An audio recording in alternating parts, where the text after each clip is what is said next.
Hello everyone, I would like to explain in this video regarding a medical procedure called as thoracentesis. Let's see the introduction. What is thoracentesis? As mentioned earlier, it's a medical procedure which is done to remove fluid or air from the pleural space using a needle. So whenever there is accumulation of fluid in the pleural cavity, like how it is seen in this picture, normally fluid is present in the pleural cavity, but there's a limit. There's a normal amount quantity, but when the amount exceeds, so to remove the excess fluid, thoracentesis procedure is done. Sometimes there can be even collection of pus, which is abnormal, collection of air, which is abnormal. So even to remove that, the thoracentesis procedure can be performed. So why this procedure is performed is it can be done for both diagnostic purpose to find out what is the problem, or in some cases it is done for therapeutic purpose too, that is to relieve pressure on the lungs, because as fluid gets accumulated there is more pressure in the lungs, there is compression of the lungs, which is not good. So to relieve that pressure on the lungs for therapeutic purpose also, thoracentesis is done. Next, coming to the definition, thoracentesis is a sterile procedure in which fluid or air is removed from the pleural cavity using a needle or a catheter for diagnostic or therapeutic purposes. Coming to the purposes, why this procedure is done. To relieve dyspnea. Dyspnea is breathing difficulty, which is caused due to the compression of the lungs due to accumulation of fluid in the pleural cavity. Next is to obtain pleural fluid for diagnostic purposes. Next, pneumothorax, to remove air in the pleural cavity.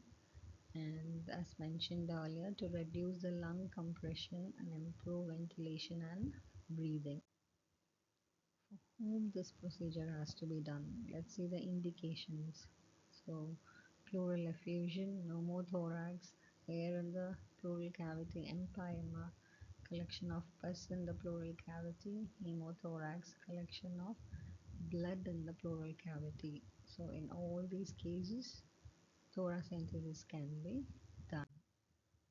For whom it should not be done, patients who are having any type of bleeding disorders, patients who are having severe cough, or who will not be able to cooperate during the procedure. And the next one is, suppose if there is any type of infection at the puncture site, then this procedure should not be performed. Now, what are the articles that are required? We need a sterile thoracentesis tray. We need an antiseptic solution to do the preparation of the skin. We need a local anesthetic like lignocaine. And we also need a sterile needle or a catheter. And along with that, we need syringes and tubing. We need collection bottles. We need sterile dressing and adhesive tape. And we also require oxygen setup and pulse oximeter, especially if a patient goes into some kind of decreased saturation during the procedure. Next, how should be the positioning of the patient while doing the procedure? Patient needs to sit upright and they have to lean forward on the cardiac table with their arms supported on the table. And suppose if they are not able to assume this procedure, then the alternative position is side lying position, and the affected side should be facing upwards. And what is the site of insertion? The needle is inserted into the 7th or 8th intercostal space, and in the mid axillary or the posterior axillary line. A needle is inserted above the upper border of the rib. And doctors do this procedure, and doctors have to make sure that they avoid intercostal vessels and nerves while pricking the needle. Now, before the procedure, what are the nurse's responsibilities? First, we have to check the doctor's order if he has written the procedure, and we have to obtain the informed consent by explaining the procedure to the patient, why it is done, the risk and benefits, and we have to monitor the vital signs. We have to check the X-ray report or the ultrasound to find out where exactly the fluid is collected, whether it's the right lung or the left lung. And then we have to ensure aseptic technique. So all the PPEs and all sterile articles should be kept ready. And also we have to prepare the patient and all the articles that are required. So how this procedure is performed. So based on the steps, we will be assisting the doctors.